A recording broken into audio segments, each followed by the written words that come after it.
एक और हम एकजुट होकर चुनाव लड़ रहे हैं और दूसरी ओर ये इंडी अलायंस वाले अभी से सरकार तो बनी नहीं है, अभी से सत्ता के लिए लड़ने का काम कर रहे हैं. நம்ம தேசிய ஜனநாயக கூட்டணியில இந்திய கூட்டணியில அனைத்து கட்சிகளும் ஒருவருக்கு ஒருவர் ஆதரவு தெரிவித்து ஒற்றுமையாக இந்த தேர்தலை உங்கள் முன்னே சந்தித்துக் கொண்டிருக்கிறோம்.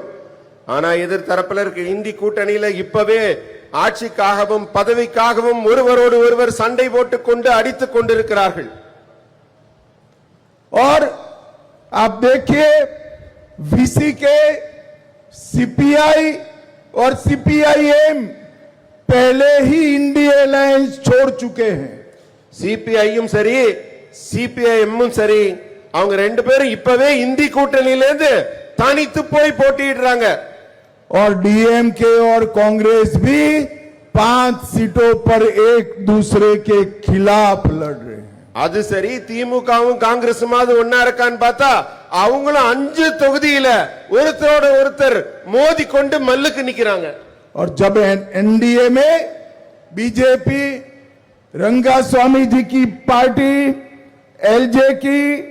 एलजेके और एआईडीएमके सभी एक मुश्त होकर चुनाव लड़ने के लिए मैदान में है.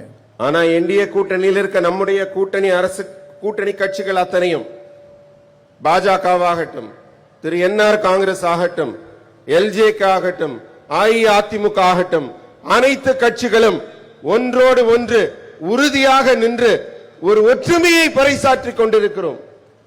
भाइयों बहनों, नारायण सामी की सरकार थी, मेडिकल कॉलेज में पीजी और डिप्लोमा सीटों की खुलेआम बिक्री हुई. वहां तक कि दलित भाई बहनों के लिए रिजर्व सीटें भी उन्होंने रिजर्वेशन के अलावे बेच डाली. நாராயணசாமி ஆட்சி காலத்தில் என்னங்க நடந்தது? ஊழல் தான் உச்சத்தில் இருந்தது.